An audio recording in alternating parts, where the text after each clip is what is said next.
It may not be a surprise that West has been going through some big changes recently, with all the construction going on, but with the refurbishing and renovating, West has been left with some big problems. With stage 1 of the 3-stage construction plan finished, it has left the renovated bathrooms with a problem or two. Bathrooms all around West have been left in pieces as the construction moves from area to area of the school, from missing doors to broken hand dryers and half-tiled ceilings. This makes it hard for students to use the restroom efficiently and get back to class. The bathrooms aren't the only place with water problems. You may not know, but Miss Harm's room really demonstrates the water cycle with the occasional rain that leaks in through the ceiling. What is broken in your classroom? Well, for one thing, we don't have a ceiling at all. So I wouldn't say that's broken. My understanding is that's a miscommunication in the construction process. But also, because of the construction process, I have water that comes down every time it rains. Yeah. I'm on the ground floor. Yeah. Why is this a problem?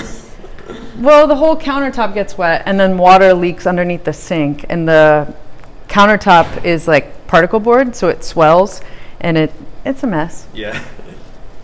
How does this affect your classroom environment? A few days in the fall, it was really, really humid and gross, and I had to move all the papers and move my desk away. We've survived. Yeah.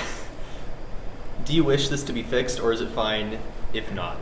It's going to be fixed. I've been in contact with the custodians and then the staff that was here to work on the roof. They've tried to patch it, they've fixed it, and I have confidence that it will be totally fixed when construction's done. You may have noticed that the third-floor water fountain next to Mr. Iannucci's classroom is slower than the other water fountains in the school. This can pose a problem to those trying to quickly fill up their water bottles. It takes 15 more seconds than the other water fountains in the school. It takes way longer if you're trying to fill up a water bottle that holds 32 or more ounces. In the downstairs science corridor, Ms. Zemer's classroom experiences scores of problems, from broken outlets to bursting pipes. Ms. Zemer explains that her classroom environment is less than ideal. What is broken in your classroom?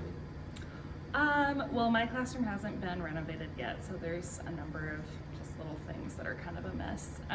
There's a bunch of like pipes and poles like sticking out of the ground for now, and we've got a couple of these outlets that actually have shorted out a couple times in class, which has been fun because it kind of makes a loud pop. And the cold water in that faucet doesn't work. So, How does this affect your classroom environment?